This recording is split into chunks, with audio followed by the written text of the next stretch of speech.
నమస్తే, నేను వెంకట్. ఇవాటి స్పెషల్ ఇంటర్వ్యూలో నా గెస్ట్ డాక్టర్ తాటికొండ రాజయ్య, తెలంగాణ రాష్ట్ర తొలి ఉప ముఖ్యమంత్రి. తెలంగాణ ఉద్యమంలో రాజన్న పేరంటే ఎవరికి తెలియంది కూడా కాదు. అయితే ఇటీవల భారత రాష్ట్ర సమితికి రాజీనామా చేసి వారు కాంగ్రెస్ గూటికి చేరాలని నిర్ణయించుకున్నట్టు తెలుస్తోంది. ఇంతకీ టీఆర్ఎస్లో బీఆర్ఎస్లో సుదీర్ఘకాలం, అటు ఉద్యమ సమయంలో ఇటు ప్రభుత్వ కాలంలో సుదీర్ఘకాలం పనిచేసిన రాజయ్య ఎందుకు అకస్మాత్తుగా రాజీనామా చేశారు? ఎందుకు మళ్ళీ సొంత గుటికి వెళ్ళాలనుకుంటున్నారు? అసలు బీఆర్ఎస్ అంటే మళ్ళీ కేసీఆర్ ముఖ్యమంత్రి కావాలని మోకాల యాత్ర చేసిన రాజయ్య ఒక్కసారిగా రాజీనామా ఎందుకు చేశారు? ఇంతకు రాజయ్య రాజీనామా చేశారా, లేకుంటే రాజయ్యను కావాలని పంపించే కుట్ర జరిగిందా? తెలుసుకునే ప్రయత్నం చేద్దాం. నమస్తే. నమస్తే రాజయ్య గారు, నమస్తే. రైట్, మనం మీ ఫ్యామిలీ అంతా కూడా మీ ఫ్యామిలీ అంతా అది ఓపెన్ తెలుసు. ఇంటర్వ్యూ మీకు టైం లేదు కాబట్టి సూటిగా నేను కొన్ని క్వశ్చన్లు అడుగుతున్నాను, మీరు ఆన్సర్ ఇస్తారని అనుకుంటున్నాను. తప్పకుండా, ఎలాంటి దాపరికం లేకుండా. తప్పకుండా. రైట్, మీరు రాజీనామా ఎందుకు చేశారు? టిఆర్ఎస్ పార్టీ బీఆర్ఎస్గా మారినప్పుడే క్రెడిబిలిటీ పోయింది, తెలంగాణ క్రెడిబిలిటీ పోయింది.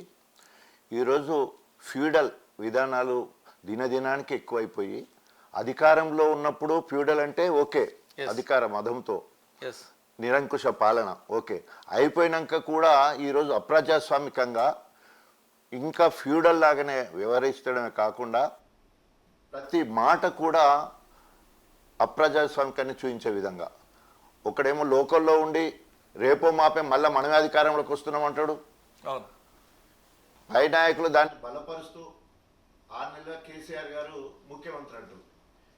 ఏ రకంగా 39 మంది ఉన్నాం, 7 ఎంఐఎం వాళ్ళు, 8 మంది బీజేపీ. అంటే నువ్వు బీజేపీ నువ్వు ముక్కైపోతున్నట్టు కొట్టగానే కొట్టడైపోతుంది కదా. వీటన్నిటిని నిరసించి, సో ఏదైనా కూడా ఒక నిర్ణయం తీసుకోవాలంటే బాయిలింగ్ పాయింట్ రావాలి, సచ్యురేషన్ మోడ్ అంటారు.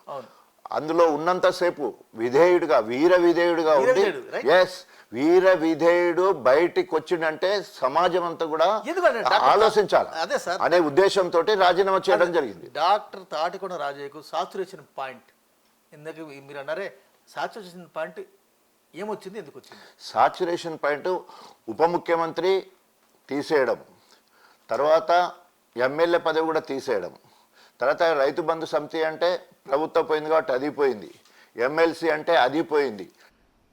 నేను జనగాము గణపూర్ 2 నియోజకవర్గాలకు తిరగడానికి నేను ప్రధాన కారణం. ఇక్కడేమో జనగాంలోనేమో ఇన్ఛార్జిగా స్టార్ క్యాంపెయిన్గా ఇక్కడ గెలిపించడం, గణపురం నియోజకవర్గం 13 ఏళ్ళ నుంచి వెళ్ళి బాగా చేశాను, దాంట్లో 10-20% చేయకపోవచ్చు కాక కడియం సరే పడని వాళ్ళు, కానీ చేసిన క్యాడర్ అంతా కూడా నేను పెంచి పోషించి నేను తయారు చేసుకున్న క్యాడర్ వల్ల కడియం శ్రేణి గెలిచి, ఈ 2 గెలిచినప్పుడు కనీస పిలుపు లేదు, అప్రిషియేషన్ లేదు, గుర్తింపు లేదు. అవి 2 రాకుండా ఉన్నాయి. ఎంపీగా నీకు హామీ ఇచ్చినాం, ఇప్పటి నుంచి చేసుకో అని చెప్పాల్సిన అవసరం ఉండే. అంటే పల్లారాజేశ్వరరెడ్డి గెలిచినా, కడియం శ్రీహరి గెలిచినా అది రాజయ్య భిక్షేనా? 100% నువ్వు ఆ నియోజకవర్గంలో ఏ కార్యకర్తని అడిగినా అదే చెప్తారు. అందుకని అంత గెలిపించిన అద్భుత వరంగల్ జిల్లాలో గెలిచిన 2. ఈ 2 ఎందుకు గెలుస్తాయి? రాజయ్య ఇక్కడ డప్పు కొట్టడము, వాడ తిరగడము, మాట్లాడము, అనేక రకాలుగా అభ్యర్థులను తీసుకుపోయి జనగాంలో నేను పరిచయం చేయాలి. ఎందుకంటే నేను సుదీర్ఘ పరిచయాలు ఉన్న గ్రామాలు నాకు తెలుసు కాబట్టి, వీరు టికెట్ పట్టుకొని డైరెక్ట్గా పల్లరాజేశ్వరరెడ్డి అక్కడికి వచ్చాడు. ప్రతి ఊర్లో నాకు తెలిసిన వాళ్ళు ఉంటారు, వారిని పరిచయం చేయాల్సిన అవసరం పడుతుంది. ఒక స్ట్రేట్ క్వశ్చన్, ఎక్కడ అధికారం ఉంటే రాజయ్య అక్కడ ఉంటాడు, ఈ క్వశ్చన్ మీరు ఏం చెప్తారు? సో అధికారం లేనప్పుడే అధికార కాంగ్రెస్ పార్టీని ఎమ్మెల్యే పదవికి రాజీనామా చేసి కేంద్రంలో రాష్ట్రంలో 2 దిక్కుల యూపీఏ కేంద్రంలో ఇక్కడ కాంగ్రెస్ ఉన్నప్పుడు మళ్ళీ ఉద్యమంలో తొలి దళితుడిగా అధికార కాంగ్రెస్ పార్టీ ఎమ్మెల్యే పదవికి రాజీనామా చేసి పోవడం జరిగింది. ఈరోజు నేను అధికార పార్టీకి రావడము కానీ లేదా ఇంకా నిర్ణయం జరగలేదు, కానీ విషయం ఏంటంటే అక్కడ ఫ్యూడల్ విధానం తారాస్థాయికి చేరి బీఆర్ఎస్ విధి విధానాలు నచ్చక, అంతేకాకుండా బరిదగించి మాట్లాడడం, బీజేపీలను కలుపుకొని మాట్లాడిన బీజేపీ బీఆర్ఎస్ ఒక్కటనేది తేలిపోతూనే ఉన్నది కదా, మా వాళ్ళే అన్నట్టు మాట్లాడుతున్నారు కదా. మరి మన ఎవరి కోసం రాజయ్య మోసాడే, ఇదే రాజయ్య బీజేపీని తిట్టాడే, ఇదే రాజయ్య నోరు కాంగ్రెస్ తిట్టిందే. రాజయ్య ఎన్నడూ కూడా కాంగ్రెస్ని తిట్టలే. ఎందుకోసం తిట్టలేదు అంటే, నేను ఆ పార్టీ నుండి వచ్చాను కాబట్టి అప్పుడు తెలంగాణ ఇచ్చే పరిస్థితి వాళ్ళ దగ్గరే ఉన్నది కాబట్టి ఆ నోడు ప్రజాస్వామికబద్ధంగా మాట్లాడడం జరిగింది. వ్యక్తి దూషణ నేను ఈ రోజు వరకు కూడా జరిగింది. విధానాల మీద మాత్రమే మాట్లాడుతాను. ఈ రోజు వరకు కూడా నాకు అలాంటి పేరు లేదు. ఎవరిని వ్యక్తిగతంగా ఎన్నడూ కూడా తిట్టలే. అయ్యో బిడ్డలందరూ చచ్చిపోతున్నారే. ప్రపంచంలో 3వ శక్తివంతమైన లీడరు సోనియా గాంధీ గారు ఆ రోజు మాట్లాడిన మాట. మరి తెలంగాణ ఇస్తానని మాట ఇచ్చి 10 రోజులు దాటకముందే మళ్ళీ మాట వెనక్కు తీసుకోవడం జరిగింది. ఆంధ్రలో మాటలు విని దానివల్ల పిట్టలు కాల్చి చచ్చిపోయినట్టు కాలి చనిపోయినలే, ఊరేసుకొని చనిపోయినలే. ఇవన్నిటి కారణం ఎవరు? రావడం అది తెలంగాణ రావడం ఆలస్యమైనందుకే, ఇచ్చిన హామీ నెరవేరనందుకు మాత్రమే వారు చనిపోయినలేని మాత్రమే చెప్పడం జరిగింది. సో ఆ రకంగా తెలంగాణ ఉద్యమంలో ముందు వరుసలో ఉండి పనిచేయడం జరిగింది. అంటే మీరు కాంగ్రెస్ నుంచి ఎందుకు టీఆర్ఎస్కి వచ్చారు, మళ్ళీ బీఆర్ఎస్ నుంచి కాంగ్రెస్కి ఎందుకు వెళ్తున్నారు? ఒక్క మాటలో చెప్పాలంటే తెలంగాణ ఉద్యమ సమయంలో టీఆర్ఎస్ పార్టీలో చేరి ఉద్యమానికి అందులో మాదిగ జాతి చాలా ముందు వరుసలో ఉంది. తెలంగాణ సమాజం తెలంగాణలో 12% మాదిగలే. ఒక్క కులాన్ని తీసుకుంటే వాళ్ళు ఎక్కువ. ఉద్యమంలో మీటింగ్లకు ఎక్కువ వచ్చిన వాళ్ళు ఎక్కువ. ధూమ్ధామ్ కళాకారులు వాళ్ళే. పాట రాసిన వాళ్ళు, గజ్జ కట్టిన వాళ్ళు, డప్పు కొట్టిన వాళ్ళు, తర్వాత రచయితలు అందరూ కూడా వాళ్ళే. సో ఆ రకంగా వాళ్లకు నేను ఆత్మస్థైర్యాన్ని మనోనిబ్బరం ఇవ్వడం వల్ల తెలంగాణ ఉద్యమంలో ఉపయోగపడ్డా. తెచ్చిన తెలంగాణ టీఆర్ఎస్ పార్టీ తెస్తే ఇన్ని రోజులు అటపని చేసిన, ఇప్పుడు ఇచ్చిన తెలంగాణ తల్లి సోనియా గాంధీ ఇచ్చింది. అది అందరికీ తెలుసు. మనం తెచ్చుకున్నాం, పోరాటం చేసి తెచ్చుకున్నాం, వాళ్ళు ఇచ్చిండ్రు. సో తెచ్చిన తర్వాత ఈ 10 ఏళ్ళ చూసినను ఎక్కడ గడిచిన గొంగలి అక్కడే వచ్చినట్టు కనబడుతుంది. అనేక మళ్ళా బూర్జువా మనస్తత్వము, ఫ్యూడల్ వ్యవస్థ, ఏ దానికోసం అయితే తెలంగాణ ఉద్యమంలో కొట్లాడినామో అది ఇక్కడెక్కడ కనబడట్లేదు. గడీలు, తర్వాత ఇనుప కంచెలు, తర్వాత చూసేది లేదు. దూరం చూడాలంటే కష్టమయ్యే పరిస్థితి. 5 ఏళ్ళ 5 సార్లు కూడా రాజా గారు మీరు అదే గడికి వెళ్ళారు, అదే వెళ్ళలేదనే గడిలో మీరు వెళ్ళలేదా? పార్టీలో 5 సంవత్సరాలు 5 సార్లు కూడా కలవని పరిస్థితి. గుంపులో గోవింద లెక్క తెలంగాణ భవన్లో కలుసుడో, గుంపులో గోవింద లెక్క అసెంబ్లీలో కనబడో అది కలుసుడు కాదు కదా. ఇట్లా మన ఇద్దరం మాట్లాడినంతసేపు మాట్లాడాలి కదా. ఉప ముఖ్యమంత్రి తెలంగాణ ఉద్యమంలో నీతో కలిసి తిరిగాడు, తర్వాత అనేక రకాల అవమానాలు పడ్డాడు, తర్వాత బర్దరఫ్ చేశావు, తర్వాత ఒక స్పెషల్ ప్యాకేజ్ ఇవ్వలేదు, తర్వాత స్పెషల్ డెవలప్మెంట్ ఫండ్ ఇవ్వలేదు, తర్వాత ఏ రకమైన నన్ను బుజ్జగించే కార్యక్రమం ఎన్నడూ కూడా జరగలేదు. అయినా కూడా ఒక పార్టీలో ఉన్నప్పుడు వీర విధేయుడిగా ఉండాలనే ఉద్దేశంతో అక్కడ ఉన్నంతసేపు అంతే గట్టిగున్నాం. అందులోకెళ్ళి వచ్చే క్రమం రైట్ సార్. మీరు ఇదే వీర విధేయుడిగా ఉన్నారు, చాలా ఎలాంటి డౌట్ లేదు. నేను ప్రత్యక్ష సాక్షిని. కేసీఆర్ నా దేవుడు అన్నారు, నియోజకవర్గ ప్రజలే నా అది నియోజకవర్గం నా దేవాలయం అన్నారు మీరు. కేసీఆర్ దేవుడు అన్నారు మీరు. ఈ దేవుడి కోసం దేవుడు మరొకసారి 3సారి ముఖ్యమంత్రి రావాలని ఇదే రాజన్న, గణపూర్ రాజన్న మోకాలంగా నడిచాడు. అంటే నిన్నటి వరకు ఆ బుర్జో కనపడలేదా? ఆ కేసీఆర్ దొర కనపడలేదా? నేను ముందు చెప్పాను కదా, ఒక బాయిలింగ్ పాయింట్ రావాలా. మనము ఎక్కడికైతే ఏ పార్టీలో ఉన్నప్పుడు ఆ పార్టీకి అనుబంధంగా పనిచేయాలి, ఆ పార్టీ డెవలప్మెంట్ కోసం పనిచేయాలి. ఆ పార్టీ విధి విధానాలు మారుతాయి కావచ్చు అని చెప్పేసి వేచి చూస్తాం. అనుకున్న మార్పు రాలేదు, ప్రజలు తిరస్కరించారు. 10 ఏళ్ల పాటు ఏం జరగలేదు తెలంగాణకి. 10 ఏళ్ల పాటు ఏం జరిగినా కూడా అనుకున్నంత జరగలేదు. రైట్. ఒక్కసారి మనం బ్యాక్ వెళ్దాం సార్. మీరు తెలంగాణ రాష్ట్ర తొలి ఉప ముఖ్యమంత్రి వర్యులు, తెలంగాణ రాష్ట్ర తొలి వైద్యారోగ్య శాఖ మంత్రులు. మిమ్మల్ని ఎందుకు కేసీఆర్ బర్తరఫ్ చేశారు? ఎందుకు మీరు పదవిచ్యుతుని చేశారు మిమ్మల్ని? ఇప్పటిదాకా అసెంబ్లీలో చర్చ జరుగుతూ ఉండే. వీరేశం మాట్లాడుతున్నాడు, ఎమ్మెల్యే వీరేశం మాట్లాడుతున్నాడు, డాక్టర్ రాజయ్య దళితుడని తీసేసావా, ఆయన ఏ కారణం చేత తీసేసినవో ఇప్పటి వరకు చెప్పలేదు. ఏ కారణం చేత చెప్పి ఆయన బర్దరఫ్ ఇప్పటి వరకు చెప్పలేదు. నేను డిప్యూటీ సీఎంగా హెల్త్ మినిస్టర్గా ఉంటే క్షేత్రస్థాయిలో ఉన్న వైద్య విధానంలో అనేక మార్పులు తీసుకురావడానికి హాస్పిటల్ నిద్ర కార్యక్రమం, తర్వాత ఏజెన్సీ ఏరియాలో ఏ ఎమ్మెల్యేనే పడుకోలేదు. ఉప ముఖ్యమంత్రి వైద్య ఆరోగ్య శాఖ మంత్రిగా భద్రాచలం ఏజెన్సీ ప్రాంతంలో, ఏటూరు ఏజెన్సీ ప్రాంతంలో, ఉట్నూరు ఏజెన్సీ ప్రాంతంలో, చెంచుపల్లెల్లో కూడా పడుకున్నాను నేను. కేసీఆర్కి అదేవిధంగా ప్రజలలో మంచి పేరు తీసుకురావడం జరిగింది. తీసేసిన తర్వాత కేసీఆర్ నోటనే అన్న మాట ఏంటి అంటే, 3 సార్లు పిలిస్తే పోలే. అప్పటి వరకే రైట్ ఇన్ఫర్మేషన్ యాక్ట్ ద్వారా కాంగ్రెస్ వాళ్ళు బీజేపీ వాళ్ళు తీసుకుంటే అట్లా ఏం లేదు, బడ్జెటే లేదు, అలొకేషన్ లేదు. అదే చెప్తా, ఏకు మేక్ అవుతాడని. ఎందుకంటే ఆయనకు వచ్చిన రిపోర్ట్ ఆయన చెప్పిన దాని ప్రకారం ఏంటి అంటే సిలువలు పలువలు చేసి చెప్పిండ్రు, ఎక్స్ట్రీమ్లీ సారీ రాజయ్య, నీ స్థాయి తగ్గకుండా మళ్ళీ నీకు అవకాశం ఇస్తా, నువ్వు అడగకుండానే నీకు ఉప ముఖ్యమంత్రి ఇచ్చానని చెప్పేసి మాట్లాడడం జరిగింది. ఎక్స్ట్రీమ్లీ సారీ అని కూడా చెప్పడం జరిగింది. అయితే అసెంబ్లీలో బీజేపీకి సంబంధించిన లీడర్లు చెప్పిన రాజా ఎందుకు తీసింది తెలుసా? సెంట్రల్ ఇంటెలిజెన్స్ నువ్వు సీఎంగా ఉంటే నీకంటే ఎక్కువ డిప్యూటీ సీఎం బాగా తిరుగుతూ ఉన్నాడు, రేపు రాబోయే రోజుల్లో ఏమైందో చెప్పలేము, మీరు సర్దిద్దుకోవాలని చెప్పినట్టు ఆ సెంట్రల్ ఇంటెలిజెన్స్ కేసీఆర్ గారికి చెప్పినట్టు నాకు ఇన్ఫర్మేషన్ వచ్చింది. ఏమని అంటే అదే ఇదే బాగా బాగా తిరుగుతున్నావు, దళితుడు ముఖ్యమంత్రి అన్నావు, దళితుడు ముఖ్యమంత్రి అన్నప్పుడు నువ్వు ఆయనే ముఖ్యమంత్రి లాగా తిరుగుతున్నాడు, నువ్వేమో తిరగట్లేదు. దళితుడు సీఎం అనేది కేసీఆర్ ఎజెండా లేకుంటే టీఆర్ఎస్ ఎజెండా ఒకప్పుడు, కానీ ఆ ఎజెండా తెరపైకి వస్తుందని అలా చేశారా? ఏం చేశారు అంటే ఎందుకోసం అంటే ఆయన మనసులో, కేసీఆర్ గారి మనసులో ఆయనే సీఎం కావాలని ఉన్నది, దళితుడిని సీఎం కావాలని లేదు. ప్రత్యక్ష సాక్ష్యము నేనే, నాతోనే మాట్లాడాను. నేను ఎప్పుడైతే కాంగ్రెస్ పార్టీకి రాజీనామా చేసి తెలంగాణ జెండా పట్టుకొని టీఆర్ఎస్ పార్టీ ఎమ్మెల్యే గెలవగానే ఫామ్ హౌస్కు పిలిపించి అక్కడ మాట్లాడిండు. ఏమని మాట్లాడతాడు అంటే, నువ్వు మొన్నటి వరకు కాంగ్రెస్లో వచ్చినావు కదా, ఇప్పుడు మనకు ఎట్లాగో తెలంగాణ వస్తుంది, ఏది 2014 ఎన్నికలకు ముందే తెలంగాణ వస్తుంది, ఒకవేళ తెలంగాణ వచ్చేది ఉంటే నీ కాంగ్రెస్ వాళ్ళందరితోటి కేసీఆర్ గారు సీఎం కావాలని స్టేట్మెంట్ ఇప్పించు అని నన్ను అడగడం జరిగింది. కానీ మీలాంటి వాళ్ళే కేసీఆర్ సీఎం చేయాలి, దళితులు వస్తున్నారు కదా, దళిత జాతికి రాజా అన్యాయం చేసినట్టు కాదు. సో ఒకసప్పుడు ఎప్పుడైతే నేను రాజీనామా చేసి తెలంగాణ జెండా పట్టుకున్నప్పుడు దళిత సామాజిక వర్గం మొత్తం కూడా నన్ను ఆకాశాన్ని ఎత్తడం జరిగింది.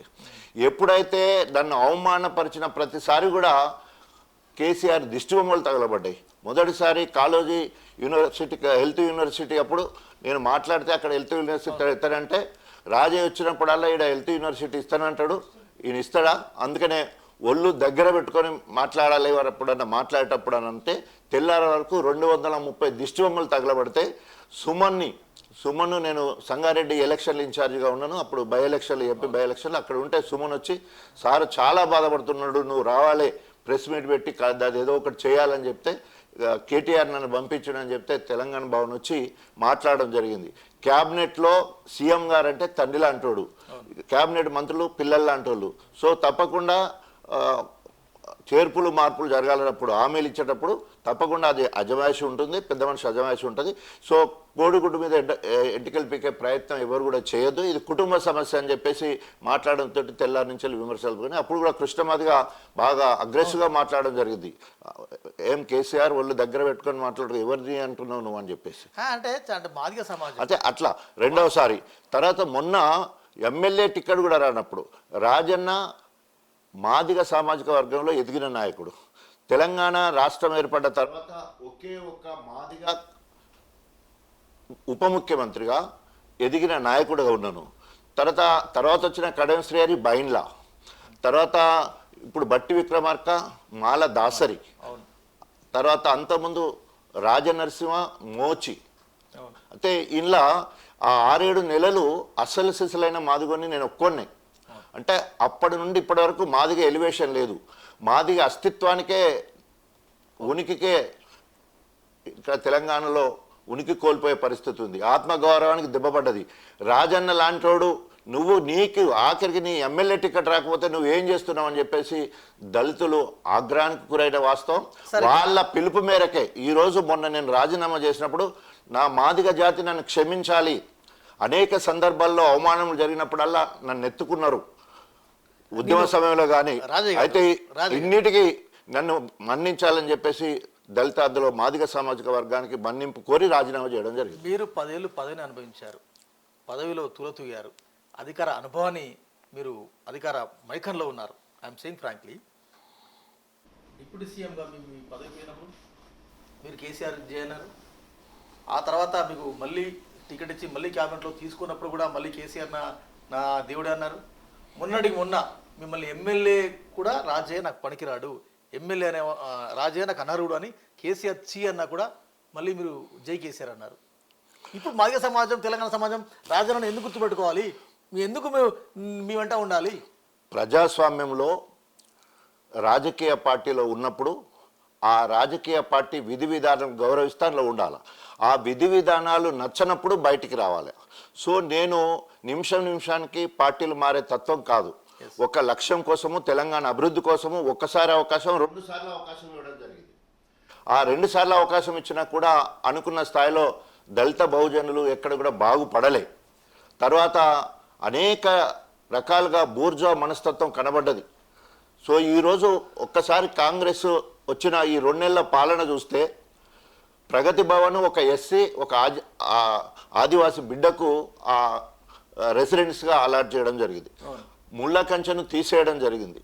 రేవంత్ ఒక ముఖ్యమంత్రి తన ఇంటి కంచెల్లి పాలన కొనసాగిస్తూ ఉన్నాడు. ఏమంటారు, ప్రజలకు కలవడానికి అవకాశాన్ని ఏర్పాటు చేసింది. అదేవిధంగా ఇట్లా చెప్పుకుంటూ పోతే అనేక సామాజిక అంశాల్లో ఏదైతే బీఆర్ఎస్ పార్టీ బీఆర్ఎస్ పార్టీ ముందు ఇవన్నీ ఉద్యమ సమయంలో చెప్పిన మాటలన్నీ ఇప్పుడు కాంగ్రెస్ చేస్తూ ఉన్నది, బీఆర్ఎస్ చేయలే. అక్కడ ధర్నా చౌక్ను ఎత్తివేయడం జరిగింది. అంటే ప్రజాస్వామ్యం ఎక్కడ కూడా మనల లేకుండా ఉండకుండా ఎక్కడికక్కడ నిరంకుశ పాలన చేయడం జరిగింది. దానికి పరాకాష్టే నేను రాజీనామా చేయడం. అంటే అదే అంటున్నా సార్, ఈ నిరంకుశత్వం, దురపాలన ఇవన్నీ రాజయ్యకు ఇప్పుడు కనపడ్డాయి, అప్పుడు కనపడలేదు అంటున్నా నేను. ఇప్పుడు మత్తడి పడాలంటే చెరువు నిండాలి కదా, అది 100% అంటారు. దాన్నే సాచురేషన్ పాయింట్ లేకపోతే బాయిలింగ్ పాయింట్ అంటారు. సో సరైన సమయంలో సరైన నిర్ణయం. సో నా దగ్గర నుంచే మొదలు కావాలి. ఆనాడు తెలంగాణ రాష్ట్రంలో మళ్ళీ ఉద్యమంలో తొలితలుతుంటే వచ్చిన ఈరోజు తెలంగాణ రాష్ట్రం ఏర్పడ్డ తర్వాత 10 సంవత్సరాల్లో చేయవలసినంత చేయలేదు. ప్రజలు తిరస్కరించిన తర్వాత నేను కూడా మారవలసిన అవసరం ఉంది.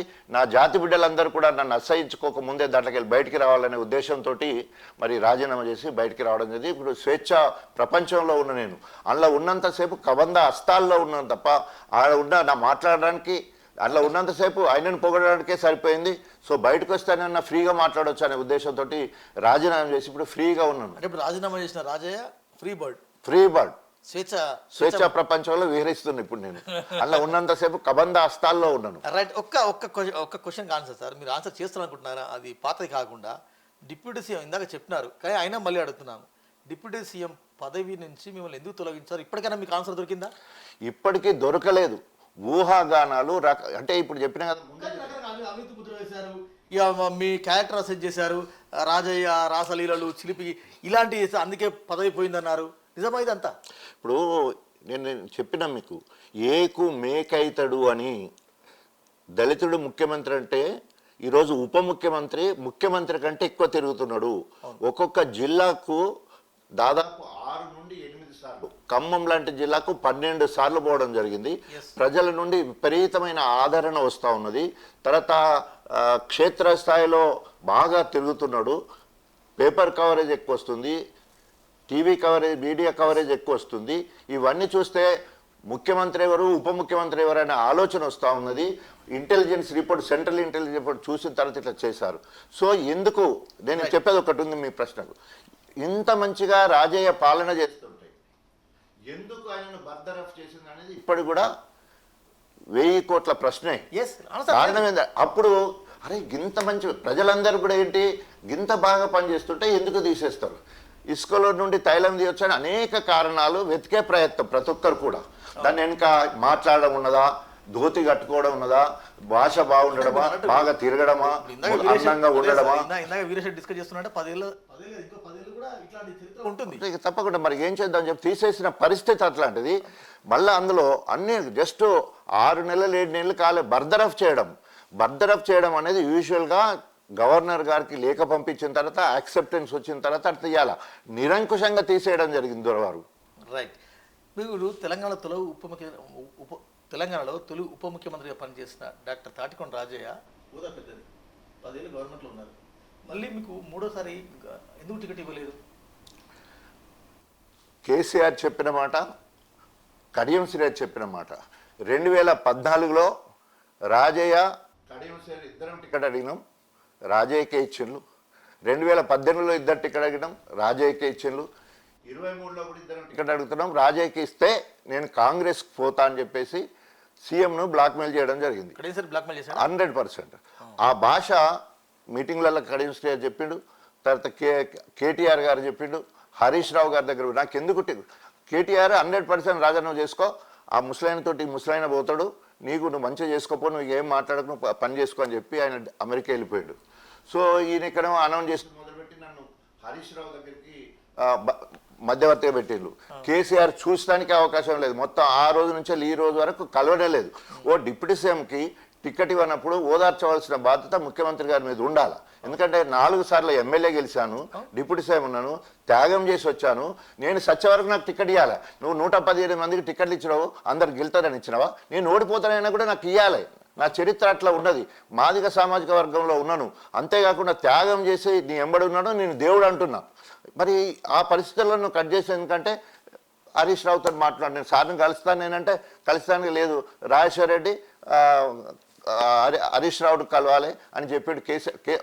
ఇన్ఫర్మేషన్ ఏమో రాజేశ్వర రెడ్డి ద్వారా నేను సీఎంకి పంపిస్తే హరీష్ రావుతో కలవమని చెప్పేసి పల్ల రాజేశ్వర రెడ్డి చెప్పిండు. ఇట్లా సార్ చెప్పాడు. ఆడికి పోయిన తర్వాత ఆయన మాట్లాడి ఇదే రైతు సమితి ఇస్తాము, ఎమ్మెల్సీ ఇస్తాము, మంత్రి ఇచ్చేస్తాము సార్ చెప్పాడు. సార్ ఎందుకో మొండిగా ప్రయత్నం, రాజన్న నీకు తెలుసు కదా, నేను మొదటి నుంచి నీతోనున్నా, నీ ఎదుగుదలలో నేనున్నా, నీ త్యాగంలో నేనున్నా, నేను నెంబర్ 1 నేను నువ్వే అంటే కావాలంటాను. కానీ ఆయన పెద్ద అంటే ఆయన ఏం బ్లాక్మెయిల్ చేసిండో ఏం చేసినా రాజాగారు మీరు త్యాగం అంటున్నారు, నేను మోసం అంటున్నా.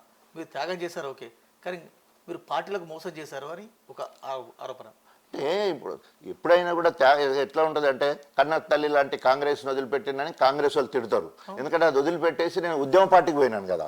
ఉద్యమ పార్టీకి పోయి తెలంగాణ దాస్య సుంకాలు అనుకోండి, లేకపోతే ఏదో అనుకున్న మొత్తం తెలంగాణ బాగుపడాలనే ఆలోచన అప్పుడున్న ప్రజల మూడు మీకు అందరు కూడా తెలుసు. సో ప్రజల అభిష్టానికి నిర్ణయం తీసుకొని పోయినా 100% డెఫినెట్గా ఆనాడు సదాలక్ష్మికి ఒక పేరు ఉండే ఉంటే అప్పుడు ఇంకా తెలంగాణ రాలే. తప్పకుండా నాకు ఒక పేరు ఉండాలని అనుకున్నా. అప్పుడు తెలంగాణ వస్తుందని 2011 అక్టోబర్ 28 తారీఖు వస్తుందని అనుకోలే. అప్పుడు రాజీనామా చేసిన అక్టోబర్ 29 తారీఖున రాజీనామా చేసి మళ్ళీ మార్చిలో ఎలక్షన్లో పోయినా 2012లో. సో అది మొత్తం కూడా ఉద్యమానికి ఉపయోగపడ్డది. సో తర్వాత మొత్తం యావత్ తెలంగాణ మొత్తం తిరగడానికి అవకాశం వచ్చింది. ఆ అవకాశం వచ్చి తెలంగాణ రాగానే ఉప ముఖ్యమంత్రి రావడానికి ఉపయోగపడ్డది. నేను ఆనాడు తెలంగాణలో ఇది ఒక పాయింట్ చెప్పాలనుకుంటున్నా. తెలంగాణ మొత్తంలో ఒక్క దళితుడిగా నేను 4 సార్లు తెలంగాణ మొత్తం తిరిగిన. ఒకసారి ఎంఆర్పిఎస్ తెలంగాణ కన్వీనర్ ఉండి కృష్ణమాదిగతోటి 94 నుండి 98 వరకు అప్పుడొక రౌండ్ తిరిగిన. తర్వాత Congress steering committee for Telangana అని చెప్పేసి కాంగ్రెస్ నుంచి ఎమ్మెల్యే గెలిచిన తర్వాత మంత్రులు ఎమ్మెల్యే నేను స్పోక్స్ పర్సన్గా ఉండి అందరితో తిరిగి నేను మాత్రమే మాట్లాడేది. వాళ్ళు ఎవరు బయటకు రాకపోతే చేతులు కట్టు పక్కకెళ్ళి వెళ్ళిపోయేది. సో అప్పుడు ఎదుగులే. అప్పుడు పుట్టి కాంగ్రెస్ ఎమ్మెల్యే ఉన్నప్పుడు గట్టిగా మాట్లాడినా కాబట్టి తర్వాత రాజీనామా చేసి పోయినా కాబట్టి ఉప ముఖ్యమంత్రి అయినా. అంటే కాంగ్రెస్లో ఉన్న అందరికీ కూడా చెప్పుల దండలు పడ్డాయి. వరంగల్ నాకు ఒక్కరికే పూలదండ. ఎందుకంటే నేను జెండా ఎత్తుకున్నందుకే, జెండా పట్టుకున్నందుకే, అంటే అధికార పార్టీలో ఉండి జై తెలంగాణ అన్నందుకే అంత గొప్ప అప్రిసియేషన్ వచ్చింది. ఉప ముఖ్యమంత్రి వరకు పోగలిగినాం. సో కాబట్టి ఎప్పుడు సందర్భాల అనుగుణంగా మనం నిర్ణయాలు తీసుకున్నాం. అప్పటి వరకు ప్రజల ఆమోదం ఉంది. నేను ఇప్పుడు బీఆర్ఎస్ పార్టీకి రాజీనామా చేసి ప్రాథమిక సభ్యత్వానికి రాజీనామా చేసి బయటకు వస్తే స్వేచ్ఛా ప్రపంచంలో ఉంటే ఇప్పుడు కూడా ప్రజలు నన్ను ఆశీర్వదిస్తారని ఆశ ఉంది. రైట్, మీరు ఉప ముఖ్యమంత్రిగా పదవి పోయింది, సరే ఎమ్మెల్యేగా ఉన్నారు, ఆ తర్వాత ఎమ్మెల్యే గెలిచారు, ఆ తర్వాత మళ్ళీ బీఆర్ఎస్ మొన్న ఇయ్యకపోయినా కూడా అది రైతు బంధు సమితి చైర్మన్ మీరు తీసుకున్నారు, బాధ్యతలు స్వీకరించారు. కానీ అధికారం లేనిది రాజ్యం ఉండలేకపోతున్నాడు అనేది వాళ్ళకి మీరు ఏం చెప్తారు? అధికారం కోసం కాదు, స్వేచ్ఛ కోసం ఇప్పుడు బయటకు వచ్చింది ఈ స్వేచ్ఛ. అప్పుడు అధికార పార్టీని వదిలిపెట్టింది తెలంగాణలో స్వేచ్ఛ ఉండాలి. ఎందుకంటే మనం అంటే మీరు డాక్టర్గా చాలా సింపుల్ సిటీ లైఫ్ను అనుభవించారు, చాలా మీకు డాక్టర్గా మంచి పేరు, దానిలో ఎలా డౌట్ లేదు. డాక్టర్గా ఒక సింపుల్ సిటీ లైఫ్ను అలవాటు పడ్డ డాక్టర్ రాజయ్య రాజకీయాల్లో పదవి లేదు ఉండలేకపోతున్నారు. ఇప్పుడు నిజంగా నాకు ఏం పదవి ఉంది? ఇప్పుడు ఏ పదవి ఆశపడి వచ్చినా ఏం పదవి లేదు కదా. ఇప్పుడు మొత్తం నాకు అధినాయకుడు అప్పచెప్పిన బాధ్యత ఏదైతే ఉందో 2 నియోజకవర్గాలు గెలిపించాలంటే 2 నియోజకవర్గాలకు ఇన్ఛార్జ్ ఉండి గెలిపించిన తర్వాత కూడా అధినాయకుడి దగ్గర గుర్తింపు లేదు, అప్రిసియేషన్ లేదు, పిలువలేదు, మాట్లాడలేదు. నాకు ఇచ్చిన హామీ మేరకు నన్ను పిలిచి ఇగో నువ్వు ఎంపీగా చెయ్యి, నువ్వు 2 గెలిపించినవు, ఈ ఎమ్మెల్సీ కాలే, రైతు బంధు పోయింది, నువ్వు ఎంపీగా చెయ్యి అంటే అటు రంజిత్ రెడ్డిని అయితే ఏ రకంగానైతే పిలిచి ముందే చెప్పారో నాకు అట్లా చెప్పాలా. ఇంకా అనౌన్స్ చేయలే కదా, ఎవరికి అనౌన్స్ చేయలే అఫీషియల్ గా. ఇప్పుడు రంజిత్ రెడ్డికి ముందే చెప్పారు కదా తెలంగాణ భవన్లో, కనీసం ఎంపీ అభ్యర్థి అంటే ముందు నుంచి వెళ్ళి చదువుకోవాలి కదా, ప్రజల్లోకి వెళ్ళాలి కదా. మీరు అనే కోణంలో డాక్టర్ తాటికొండ రాజయ్య ఎందుకు తొందరపడ్డారు బీఆర్ఎస్కు రాజీనామా చేసి అని? లేట్ చేశానని నేను అనుకుంటున్నాను, తొందరపడడం కాదు. ఇప్పటికే చాలా లేట్ అయిపోయింది. డిప్యూటీ సీఎం తీసేసినప్పుడు చేయాలా, అప్పుడు చేస్తే ఇప్పుడు వచ్చిన తెలంగాణ రాజయ్య స్వార్థం కోసం పోయిండు. డిప్యూటీ సీఎం పోగానే మొత్తం విచ్ఛిన్న శక్తులకు సమయం ఇచ్చినానంటే దయచేసి తెల్లారి వరకు ట్రైన్లు బస్సులన్నీ తగలబడటానికి సిద్ధమైన దళిత సంఘాలన్నీ కూడా దయచేసి నేను కడిగిన ముత్యంలాగా వస్తాను, ఎలాంటి ఆందోళన కార్యక్రమాలకు సిద్ధం అని చెప్పడం జరిగింది. చెప్పిన అదే కాదు, ఆన్సర్ దొరికింది కదా, రైట్ ఫ్రమ్ ఇన్ఫర్మేషన్ అటు అది మరి కడిగిన ముత్యం అంతే కదా, అది అయిపోయింది. ఆ నాయకుడు కూడా ఒప్పుకున్నాడు, సారీ సిలువలు పలువలు చేసి చెప్పిళ్ళు, నేను నిర్ణయం తీసుకున్నాను, నువ్వు అడగకుండా నీకు ఉప ముఖ్యమంత్రి ఇచ్చిన, మళ్ళీ నీ స్థాయి తగ్గకుండా నీకు అవకాశం ఇస్తా, నీ నియోజకవర్గంలో ఎవరు ఏలు పెట్టాడు అని నాకు ఇచ్చిన హామీ ఏలు పెట్టింది కాబట్టి ఇప్పుడు బయటకు వచ్చాడు. అదే ఇప్పుడు బయటకు వచ్చేసి ఎమ్మెల్సీ ఉన్నాక కూడా ఎమ్మెల్యే ఇచ్చింది కదా. రైట్. ఓకే, మీరు పార్టీ మారాలనుకున్నారు, రాజీనామా చేశారు, కానీ మీరు అసెంబ్లీ ఎన్నికల కంటే ముందే కాంగ్రెస్ ఆఫర్ వచ్చింది, అప్పుడు ఎందుకు చేయని కాలేదు, అప్పుడు ఎందుకు కాంగ్రెస్ కండవ కప్పుకోలేదు? ఇదే పొంగులేటి కావచ్చు, ఇంకొందరు కాంగ్రెస్ మిత్రులు వారి పేరు ఇక్కడ ప్రస్తావన కాదు, మీరు అప్పుడు ఎందుకు చేయని కాలేదు, ఇప్పుడు ఎందుకు చేయలేరు? అంటే కాంగ్రెస్ పార్టీ అధికారంలోకి వచ్చింది కాబట్టి మీరు జరుగుతున్నారా? సో అప్పుడే మీరు ఆ ప్రశ్న అడిగింది కాబట్టి కుల్లా చెప్పాలంటే అప్పుడు పోయే పరిస్థితి అయ్యే క్రమంలో బుజ్జగించే పరిస్థితి కూడా ఉంటుంది కదా. బుజ్జగించే దాంట్లో పల్ల రాజశేఖర రెడ్డి చాలా చొరవ తీసుకొని నన్ను పట్టుకపోయి ఆ గడిలో బంధించినంత పనిచేసాడు. ఆ గడిలో బంధించినంతసేపు ప్రలోభాలకు గురి చేసిండు. రైతు బంధు సంతిస్తాం, ప్రభుత్వం మనదే వస్తుంది, ఎమ్మెల్సీ అవుతావు, తర్వాత మంత్రి అవుతావు, లేకపోతే ఎంపీ అవుతావు. సో ఆ పార్టీలకు పిలిచి మనం అప్పటి వరకు పట్టించుకునే అవసరం నిమిత్తం నాకు 2 గెలపాలని బాధ్యత పెట్టిళ్ళు. ఆ 2 నా బాధ్యత చేసినా వాళ్ళ బాధ్యత నెరవేర్చలేదు కాబట్టి బయటకు వచ్చినాం. రైట్. ఇప్పుడు రాజయ్య మిస్టర్ క్లీన్, ఇప్పుడు 100% క్లీన్ అండ్ అన్నిటికంటే ఎక్కువ స్వేచ్ఛ, I'm an independent. Right sir, right. ఇప్పుడు కాంగ్రెస్ పార్టీలో చేరాలనుకుంటున్నారు, ఈ మేరకు కొంతమంది పెద్దలతో మాట్లాడారు, కానీ రాజయ్య కాంగ్రెస్ పార్టీలో చేరకూడదు అనేది అడుగడుగునే నిరసనలు, అడుగడుగున వ్యతిరేకత వస్తుంది, వాటికి మీరు ఏం చెప్తారు? సో తప్పకుండా, ఎందుకంటే ఆనాడు కాంగ్రెస్ పార్టీ వదిలిపోయినప్పుడు కూడా 2 రకాల నిరసనలు. ఒకటి, కాంగ్రెస్ కన్న తల్లి లాంటి కాంగ్రెస్ టికెట్ ఇచ్చి 12 ఏళ్ళు 13 ఏళ్ళు ఆయన వెంబడి తిరిగి ఆయన గెలిపిస్తే అధికారం రాగానే అధికార పార్టీని వదిలిపెట్టి మమ్మల్ని అందరినీ ఆగం చేసిపోయినామని చెప్పేసి అప్పుడు కాంగ్రెస్ వాళ్ళను రేట గెలిపించిన వాళ్ళకు అధికారాన్ని వాళ్ళకి అప్పచెప్పి ఎమ్మెల్యే పదవి రాజీనామా చేసి వచ్చి నేను ఆ ఎమ్మెల్యే పదవి నేను అనుభవించలే. మళ్ళీ టీఆర్ఎస్ పార్టీకి వచ్చి గెలిచి వాళ్ళ బై ఎలక్షన్ పోయినా గెలిచి, కానీ వాళ్ళను కంటికి రెప్పలా కాపాడుకుంటా. కాంగ్రెస్ వాళ్ళందరినీ కూడా నాకు గణపూర్ నియోజకవర్గంలో 15 ఏళ్ల కంచి వెళ్ళి కంటికి రెప్పలా కాపాడుకుంటూనే ఉన్నా. నా రాజకీయ జీవితంలో నాకు ఎవరు కూడా శత్రులు లేరు. అందులో కాంగ్రెస్ టీఆర్ఎస్ లో ఉన్నా కూడా ప్రజలు ఆ పార్టీ 100%. మీరు ఇవ్వని నన్ను అడగండి, గణపూర్లో నాకు కాంగ్రెస్ పార్టీలో శత్రువులే లేరు. సో అట్లాగే ఆనాడు టీఆర్ఎస్ పార్టీకి వస్తే అరు రమేష్ తర్వాత విజయరామారావు వాళ్ళు సహకరించలేదు. ఎందుకంటే మేము ఎమ్మెల్యేలు అవుతామంటే రాజయ్య వచ్చేసాడు, వాళ్ళేమో కారు మించాల కింద దొరికితే ఓరే బస్సు మించాలు దొరికితే ఇటు ఆకాశం నుంచి దొరికితే నేను దొరికితే. సో వాళ్ళకి టికెట్ లేకపోతే వాళ్ళు సహకరించలే, వీళ్ళు సహకరించలే. ఇప్పుడు కూడా ఈ సంధి సమయంలో అట్లే ఉంటుంది. ఇటు కాంగ్రెస్ వాళ్ళు ఇప్పుడు ఆల్రెడీ ఆశపడి ఉన్న వాళ్ళు కాంగ్రెస్ వాళ్ళు, వాళ్ళకంటే స్టేచర్ పెద్దది, 4 సార్లు ఎమ్మెల్యే, ఎక్స్ డిప్యూటీ సీఎం కాబట్టి డెఫినెట్గా స్టేచర్ పెద్దగానే ఉంటుంది. కాబట్టి ఇప్పుడు ఉన్న వాళ్ళకు భయం కాంగ్రెస్లో. తర్వాత బీఆర్ఎస్ పార్టీ కూడా 10 ఏళ్ళు, ఇప్పుడు మీరు అన్నట్టు 10 ఏళ్ళు అనుభవించి బయటకు పోయినా వాళ్ళ దగ్గర మీ చేరికను అక్కడ నియోజకవర్గ ఇన్ఛార్జ్ ఇందిరా అడ్డుకుంటున్నారు. డెఫినెట్గా రాజయ్య మీకు సమీప బంధువు, మీ చెల్లె అయినా రాజయ్య కాంగ్రెస్ పార్టీలోకి రాకూడదు. గాంధీ భవన్ వేదికగా ఫిర్యాదుల పర్వం ఢిల్లీ వరకు వెళ్ళాయి కాంగ్రెస్ పార్టీలో. ఇప్పుడు నేను అదే చెప్తున్నా కదా, ఎప్పుడైతే ప్రజల నుంచి వెళ్ళి రెస్పాన్స్ వస్తుందో అంటే మనం ప్రజల్లో ఉన్నట్టు లెక్క. మనం అనామకులు లెక్కుంటే అట్లాంటి కంప్లైంట్స్ పోవు. ఎప్పుడైతే మనం ప్రజాక్షేత్రంలో ఎక్కువ ఉంటామో ఆయన వస్తే ఇక మా పప్పులు ఉడుకోవు, లేకపోతే మేము పని చేయలేము, ఆయనంత తిరగలేము, ఆయనంత ప్రజల్లో ఉండలేము అనుకున్నప్పుడు అలాంటి దొంగచాటు పనులు చేస్తారు. ఏదైనా ప్రజాస్వామ్యంలో ఎవరైనా ఎప్పుడైనా ఏ పాటైనా పోవచ్చు. రేవంత్ రెడ్డి గారు చూడండి, అట్లాగే కేసీఆర్ గారు చూడండి, అట్లాగే కడియం అందరూ కూడా పార్టీలు మారిన వాళ్ళే. సో పార్టీ మారడం అనేది ప్రజాస్వామ్యం, రాజ్యాంగం ఇచ్చిన హక్కు. సేమ్ టైంలో సార్ ఈ తెలంగాణ రాష్ట్రంలో 119 ఎమ్మెల్యేలు ఉన్నప్పటికీ చాలా అంటే చిన్న స్థాయి నుంచి పెద్ద స్థాయి వరకు కొన్ని ఆరోపణలు డాక్టర్ రాజయ్య గారు మాత్రమే ఎదుర్కొన్నారు. వాటన్నిటికీ ఏం చెప్తారు మీరు సమాధానం? సో నేనైతే ఒకటే చెప్తాను, నేను చాలా అదృష్టవంతుని. ఎందుకంటే ప్రక్షాళన చేసుకోవడానికి ఆరోపణలు మాత్రమే. ఇప్పటి వరకు నా మీద ఎప్పుడు ఎఫ్ఐఆర్ కాలేదు, ఈ రోజు వరకు కూడా. అన్ని అభియోగాలు, యూట్యూబ్ ఛానళ్ళు, లేకపోతే సెటిలైట్ ఛానళ్ళు, లేకపోతే మొత్తం అభూత కల్పన కట్టుకథలు, ఇట్లాంటి కార్యక్రమాలు చెప్పాను. అదే చెప్తాను. లేదు సార్, రాజయ్య అంటే కేవలం రాజయ్య మీదనే. రాజయ్య ఒక చిలిపి, రాజయ్య రాసలీల రాజయ్య ఇది చేశాడు అది చేశాడు. మొన్న అంతేందుకు జానకపురం నవ్య ఎపిసోడ్, ఆమె స్థాయి వేరు, ఈ స్థాయి వేరు. ఈ ఒక దశలో ఎమ్మెల్యే పదవి రాలేదంటే నవ్య వెళ్ళే రాలేదనే స్థాయికి, అది వాస్తవం కాదని మీకు తెలుసు, నాకు తెలుసు. కానీ అంటే ఎందుకు రాజయ్య దాని వెనుక ఎంత పెద్ద మనిషి ఉన్నాడో కూడా తెలియాలా. సో ఎంత పెద్ద కుట్ర జరిగి సుమోటోగా ఒక అధికార పార్టీకి సంబంధించిన ఎమ్మెల్యే మీద సుమోటోగా కేసు పెట్టడం, తర్వాత కమిషనర్ ఎంక్వైరీ చేసాడు, ఫ్రూట్ ఫాల్స్ అని. మొత్తం అదంతా కూడా ఓన్లీ పత్రికల్లో వచ్చినాయి లేదా వీడియోల దాన్ని బట్టి మాత్రమే జరిగింది తప్ప అక్కడ వాస్తవం ఏమీ లేదు అని. ఆమె చేసిన అభియోగాలు కూడా నిజం చెప్పాలంటే రాజకీయ కక్ష సాధింపులు, వివక్ష, ఊర్లో ప్రోగ్రాంలకు పిలువడు, ఇంకా అవన్నీ ఇష్యూస్ అని చిన్నవి. కానీ దాన్ని ఎంత చేశారంటే రాజయ్య మీదనే ఇలాంటి, ఎందుకంటే నేను ప్రజాక్షేత్రంలో ఉంటాను. సో రాజయ్య ఇప్పుడు ఉదాహరణకి కేసీఆర్ గారిని ఎందుకు తిడతాడు, కేటీఆర్ని ఎందుకు తిడతాడు, హరీష్ రావుని ఎందుకు తిడతాడు, రాజయ్యని ఎందుకు తిడతాడు అంటే వీళ్ళు ప్రజలలో ఉంటారు. నన్ను రాజయ్య గారి మీద లైంగిక ఆరోపణలు కూడా ఉన్నాయి.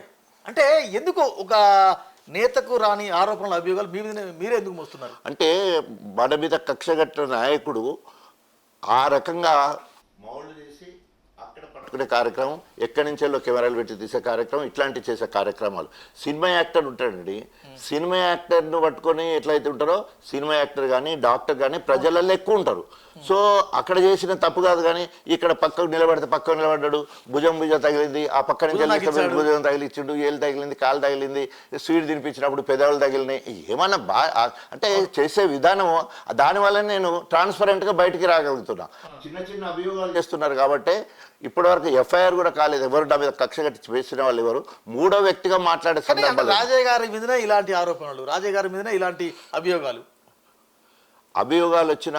చేసిన సందర్భం ప్రతిసారి అభియోగాలు చేస్తే 12,000తో గెలిచిన, అభియోగాలు చేస్తే 33,000తో గెలిచిన, అభియోగాలు చేస్తే 58,000తో గెలిచిన, అభియోగాలు చేస్తే 37,600 లాస్ట్ టైం గెలిచిన. ఈసారి ప్రతిసారి ఇవే ఆరోపణలు అదే వ్యక్తి ద్వారా దాన్ని అనుకుంటాడు. ఎప్పటికైనా ఈ చిన్న చిల్లర ఆరోపణలు పక్కన పెట్టండి. రాజయ్య అవినీతి ఆరోపణలు, అవినీతి అక్రమాలకు పాల్పడ్డారు. ఇప్పుడు రాజయ్య అవినీతి అక్రమాలకు పాల్పడలేదా? నేను చెప్తాను. దానికి పరాకాష్ట ఏంటి అంటే 2009కి ముందు నేను డాక్టర్గా సంపాదించిన ప్రాపర్టీస్ ఇప్పుడు 2024 వరకు మొత్తము అప్పుడు సంపాదించిన అమ్ముకున్నాను. రైల్వే ట్రాక్ దగ్గర ల్యాండ్ ఉంటే అమ్మేశాను, హాస్పిటల్ అమ్మేశాను, తర్వాత నవోపేటలో ల్యాండ్ అమ్మేశాను, పెంట్ హౌస్ ఉంటే అమ్మేశాను.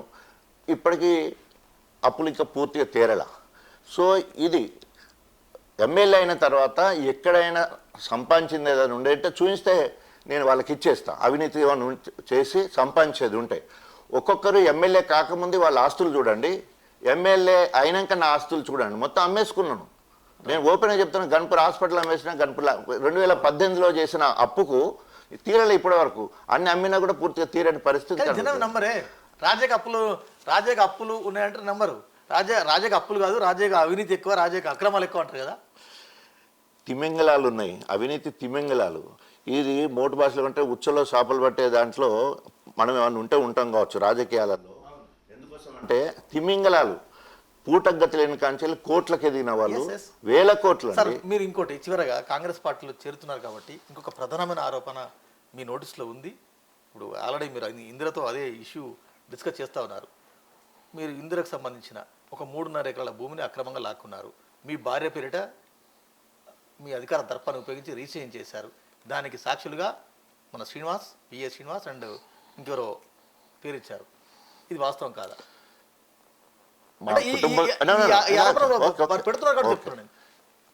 ఇది మా కుటుంబం సంబంధించిన అంశం, బయటికి రాకూడదు, వచ్చింది.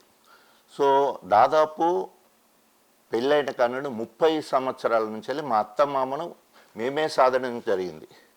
కోడలుగా ఇంటికి రాని పరిస్థితి, హైదరాబాద్లో ఉంటే కొడుకును చూడాలంటే ఒక్కడే కొడుకుంటే చూడడానికి రాని పరిస్థితి. సో వారు ఇద్దరు కూడా నా దగ్గరే చనిపోయారు, మా ఇంట్లో చనిపోయారు. చనిపోయే ముందు నెలల తరబడి, సంవత్సరాల తరబడి వైద్యం నా దగ్గరే.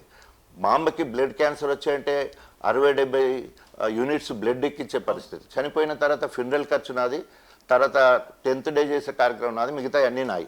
ఇదన్నీ ఒక డాక్టర్గా దేవుడు నన్ను ఆశీర్వదించి ఇవన్నీ ఉట్టినే చేసేసిన కుటుంబ సభ్యులు లెక్క.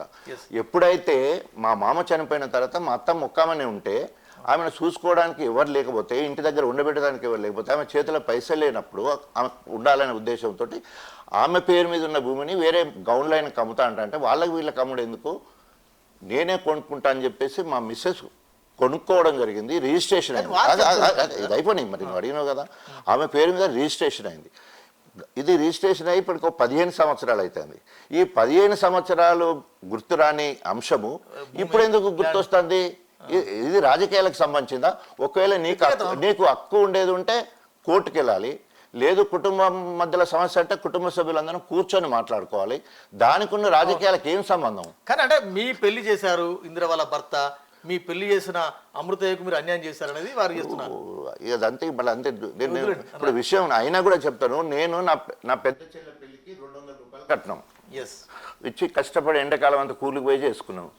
రెండో చెల్లె పెళ్లికి మా మామ దగ్గర 15,000 ఓపెన్గా 15,000 కట్నం తీసుకొని వాళ్ళకి 5,000, మా రెండో చెల్లె పెళ్లికి 2,000 ఇచ్చి 3,000తోటి పెళ్లి ఖర్చు వెళ్ళదీశాను. 5,000 మా పెళ్లి ఖర్చు, మిగతా 5,000 ఒక ఎకరం ల్యాండ్ కుదబెట్టుకొని దాంట్లో వచ్చే బియ్యంతో బయట రూమ్ తీసుకొని చదువు అయిపోయింది.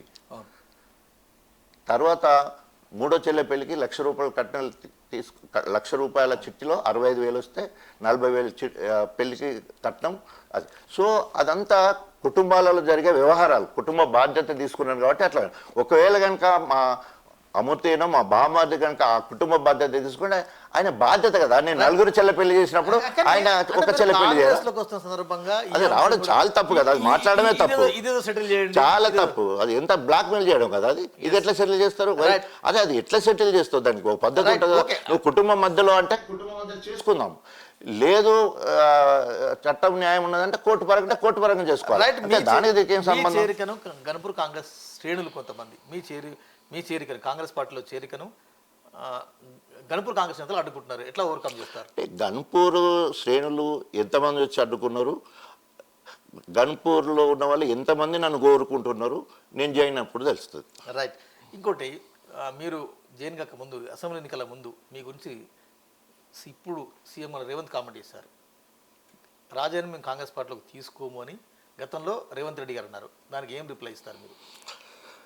రేవంత్ రెడ్డి గారు, కేసీఆర్ గారు అనేక మంది అనేక సందర్భాలలో రాకముందు ఏ రకంగా ఎదుటి వ్యక్తులను కానీ పార్టీని కానీ తిట్టిన వాళ్ళు మళ్ళీ వచ్చిన తర్వాత ఏ రకంగా పొగుడుతున్నారు, అవన్నీ అది బాగుండదు చర్చ పోతే. కానీ డెఫినెట్గా అదే రేవంత్ రెడ్డి కంగ్రాచులేషన్స్ చెప్పిండు కలిసినప్పుడు. పార్టీ వదిలిపెట్టినందుకు చెప్పిండు, పార్టీలకు వస్తున్నందుకు చెప్పిండు, రేపు రాబోయే రోజుల్లో మంచి భవిష్యత్తు ఉన్నదని కూడా చెప్పిండు. రైట్. టీఆర్ఎస్ నుంచి బీఆర్ఎస్ నుంచి కాంగ్రెస్కి అంటే కాంగ్రెస్ నుంచి టీఆర్ఎస్ బీఆర్ఎస్ ఇందాక అడిగాను. మళ్ళీ ఓవరాల్గా ఈ రెండు పార్టీల మధ్య మీకున్న అనుభవం ఒక్క మాటలో. బీఆర్ఎస్ పార్టీ అప్రజాస్వామికంగా పాలన చేసింది. ఈరోజు ప్రజల పక్షాన కాంగ్రెస్ పార్టీ తప్పకుండా ప్రజాపాలన అందిస్తున్నది, ప్రజాస్వామ్యబద్ధంగా అందిస్తున్నది. తప్పకుండా బడుగు బలహీన వర్గాలు వాళ్ళేమో చెప్పిండ్లు చేయలేదు, వీళ్ళు చెప్పకుండా చేసిన చరిత్ర కాంగ్రెస్కు ఉంది. తప్పకుండా కాంగ్రెస్ ప్రజాస్వామిక ప్రభుత్వాన్ని నడిపిస్తుంది. Right sir. ఇది రాజకీయం. ఒక నాణానికి బొమ్మ బొరుసు ఉంటుంది, మీకు తెలుసు, నాకు అందరికీ తెలుసు. రైట్. రాజకీయ జీవితం వేరు. అందరూ ఓపెన్గా చూశారు, నియోజకవర్గ ప్రజలు చూశారు, రాష్ట్ర ప్రజలు చూశారు. కానీ మీ పర్సనల్ లైఫ్, చిన్నప్పటి నుంచి మీరు పశువుల కాపరిగా ఉన్నారు, చాలా కష్టపడ్డారు, ఈ స్థాయికి వచ్చారు. డాక్టర్గా కూడా మంచి రాజయ్య అంటే ఒక గుడ్ ప్రాక్టీషనర్ అనే ఒక పేరుంది. కానీ అంత మంచి పేరు వేసుకున్న డాక్టర్ వృత్తిలో అంత మంచి పేరు వేసుకున్న డాక్టర్ రాజయ్య రాజకీయంగా ఎందుకు పేరు తెచ్చుకోకపోయారు? రాజకీయాలలో కుట్రలు, కుతంత్రాలు, ఎత్తులు, జిత్తులు, మోసాలు ఇవన్నీ చేయాలి. నేను ప్రజానాయకుడిని, ప్రజల్లో మమేకమైపోతాను. We should have humanity and social responsibility. మనకు సామాజిక బాధ్యత ఉండాలి, ఆత్మీయతను పంచుకోవాలి, 10 మందితో కలిసి ఉండాలి అనేదే నాకు ఎప్పుడు ఉంటుంది. కానీ ఈ కుట్రలు, కుతంత్రాలు రాజకీయ నాయకునికి ఉండే లక్షణాలు లేకపోవడం వల్లనే నేను వచ్చిన రాజకీయాలలో ఆర్థికంగా అనేక రకాలుగా నష్టపోయినా ఎస్.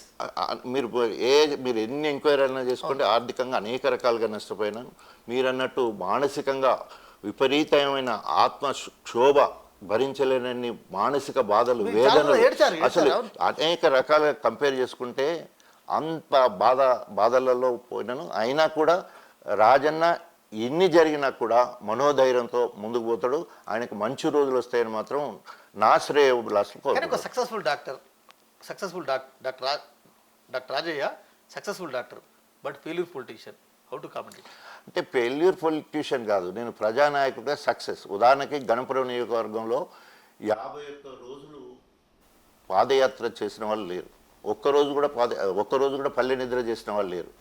రైతు సంక్షేమం కోసం 10 రోజులు పల్లె నిద్ర చేశాను. తర్వాత మన ఊరు మన పేరు మీద చేశాను. పల్లె ప్రగతి పేరు మీద 10 రోజులు చేశాను. మొన్న చివరికి 21 రోజులు దశాబ్దోత్సవాల్లో మేజర్ గ్రామ పంచాయతీలలో 21 రోజులు పాదయాత్ర చేయడం. అట్లా ప్రజలలో ఎక్కువ ఉన్నాను. తర్వాత కేసీఆర్ ప్రవేశపెట్టిన సంక్షేమ అభివృద్ధి కార్యక్రమాలు ప్రజల్లో చేరడానికి 100% సక్సెస్ అయ్యారు. అనేక కార్యక్రమాలు, రైల్వే ఫ్లైఓవర్ బ్రిడ్జ్ కావచ్చు, పాలిటెక్నిక్ కళాశాల కావచ్చు, తర్వాత అండర్ పాసులు కావచ్చు, తర్వాత ఎక్కువ రిజర్వాయర్లు తీసుకురావడం కావచ్చు, అనేక రకాలుగా తృప్తికరంగా రాజకీయ నాయకుడు కాకుండా ప్రజానాయకుడిగా గణపురంలో పేరు తెచ్చుకున్నా కాబట్టి వరుసగా 4 సార్లు గెలిచిన. మేడం సీనియర్ లైబ్రేరియన్, ఇద్దరు కొడుకులు డాక్టర్లు, ఇద్దరు కోడలు డాక్టర్లు, మొత్తం డాక్టర్స్ ఫ్యామిలీ, 5 డాక్టర్లు. అంటే వెరీ సక్సెస్ఫుల్ ఫ్యామిలీ. నేను అదే చెప్తున్నా కదా, ఓన్లీ డబ్బులు అప్పులు అప్రతిష్టగా పోతే, నా కొడుకు చిన్న కొడుకు is a plastic surgeon, state first జనరల్లో మొదటి స్థానం వచ్చింది. హరీష్ రావు గారు బాబుతో మాట్లాడిచ్చాడు. మొన్న 1345 జాబ్స్ ఒకసారి ఇస్తే బాబుకు జాబ్ వచ్చింది. ఎంజిఎంలో అసిస్టెంట్ ప్రొఫెసర్ ప్లాస్టిక్ సర్జరీ. పెద్దబాబు international memory champion, MSc New York medical college చేసి మళ్ళీ ఇక్కడ వచ్చి మళ్ళీ ఎంఎస్సి అంటే WMS సూపర్ స్పెషాలిటీ. పెద్ద కోడలు MS గైనిక్, పెద్ద చదువు. చిన్న కోడలు సైకాట్రిస్ట్, హైలీ క్వాలిఫైడ్. నేను పీడియాట్రిషియన్. కానీ ఇంత అవమానాలు, ఇంత ఇదరుతుంటే అనవసరంగా ఈ పాలిటిక్స్లోకి వచ్చామా అని ఎప్పుడు బాధపడలేదా? అంటే తప్పకుండా. ఎందుకోసం అంటే బంగారానికి వనే రావాలంటే నొప్పులలో ఎట్లా కాలుతుందో నా కూడా అట్లా కాలుతుంది 100%. అట్లాగే అన్ని బాధపడ్డా కూడా ఆ ఏదంటారు దాన్ని మెరుగు రావడం, నా పిల్లలు చదువు కావచ్చు, కుటుంబం కావచ్చు, సమాజంలో గుర్తింపు కావచ్చు, ఆ రకంగా ఉంది. ఎవరు ఆరోపణలు చేసినా, అపనిందలు వేసినా, ఎన్ని చేసినా కూడా మళ్ళీ చివరికి అప్పర్ హ్యాండ్లో రాజన్నే ఉంటాడు. చూద్దాం కాలం ఎట్లా ఉంటుంది. చివరి క్వశ్చన్, మీ చిరకాల ప్రత్యర్థి గురించి నేను కామెంట్ చేయలేకపోయినా, అడగలేకపోయినా, ఎందుకంటే అది లేదు, ఇంటర్వ్యూ ఉండదు. మీ చిరకాల అంటే ప్రత్యర్థిని మీరు నిన్న దాకా మిత్రుగా ఒక పార్టీలో ఉండి మిత్రులుగా ఉన్నారు మీరు. అంటే ఇన్ ఫ్యూచర్లో అంటే కడియంతో మీరు ఇంకా ప్రత్యర్థిగానే ఉండాలనుకుంటున్నారా? నేను 2-3 సందర్భాలలో చెప్పాను. మీరేమో నేను బాధలు కష్టాలు అంటున్నారు, కానీ కడియం శ్రేయర్ కంటే నేనే సక్సెస్ఫుల్ పొలిటీషియన్ లేదా పబ్లిక్ లీడర్. వై? బికాస్ మీరు కడియంతో కంపేర్ చేసుకోకండి సార్. చెప్తున్నా, ఎందుకు చెప్తున్నానంటే ఆయనతో కంపేర్ అంటున్నా, చిరకాల ప్రత్యర్థి అంటున్నారు కదా, ఆయన కంటే ముందు నేనే ఉప ముఖ్యమంత్రి కాగలిగిన. మా ఇద్దరికి డైరెక్ట్గా 4 సార్లు డైరెక్ట్ ఎలక్షన్ మా ఇద్దరి మధ్యలోనే. ఆయన 4445, 4112తో నా మీద 2 సార్లు ఆయన గెలిచాడు. నేను వారి మీద 12772, తర్వాత 33,000 మెజార్టీ తోటి ఆయన మీదనే గెలిచాను. తర్వాత ఆయన కంటే నాకంటే సీనియర్, నేను ఒప్పుకుంటా. ఆయన రాజకీయ నాయకుడు, నేను ప్రజానాయకుడిని. ఆయన కంటే ముందు కాకిలెక్క కలకాలంలో కాకుండా కోకిలెక్క కొన్నాళ్ళు నేనే ఉప ముఖ్యమంత్రి కూడా నేనే ముందు. తర్వాత వరుసగా 4 సార్లు నేనే గెలిచిన. ఆయన వరుసగా 4 సార్లు గెలవలేదు. అంటే ఇట్లా కంపేర్ చేసుకుంటే ప్రతి దాంట్లో ముందు మంత్రి, మంత్రి వేరు, ఉప ముఖ్యమంత్రి కదా. ఉప ముఖ్యమంత్రి అప్పర్ గ్రేడ్ కదా. ఆయన నాకంటే ముందే పొలిటీషియన్ కూడా కదా. నేను ఒప్పుకుంటున్నా కదా ఆయనను. Is a great politician. ఆయన గ్రేట్ పొలిటీషియన్ ఉన్నాడు. నేను అపోనెంట్ లీడర్ ఉన్నా కాబట్టి ఆయన చూసుకుంటూ ఆయనని మించి ఒక అపోనెంట్ కనుక 3000 సైన్యం, ఒక రాజు అనుకుందాం, 3000 సైన్యం ఉందనుకో, గెలిచేవాడు ఏమనుకుంటా 5000 సైన్యం కావాలి. కానీ ఆయన 50,000 సైన్యం ఉన్న నాయకుడు నేనేమనుకుంటా 60,000 సైన్యం కావాలనుకుంటాను. సో ఆ రకంగా ఫైట్ చేశాను కాబట్టి ఆ రకంగా గుర్తింపు వచ్చింది. ప్రజానాయకుడు అదే కొన్ని ఏమంటారు అగ్రెసివ్ డిసిషన్స్ కూడా తీసుకోవాల్సి వచ్చింది. ఎమ్మెల్యే పదవికి రాజీనామా చేయడం అనేది ఆయన మీద అప్పరాయండి ఉండాలి, మళ్ళీ రెండోసారి గట్టగా కొట్టాలి చూడని చెప్పేసి తెలంగాణ రాష్ట్ర సాధన కోసం అధికార కాంగ్రెస్ పార్టీ వదిలిపెట్టాం.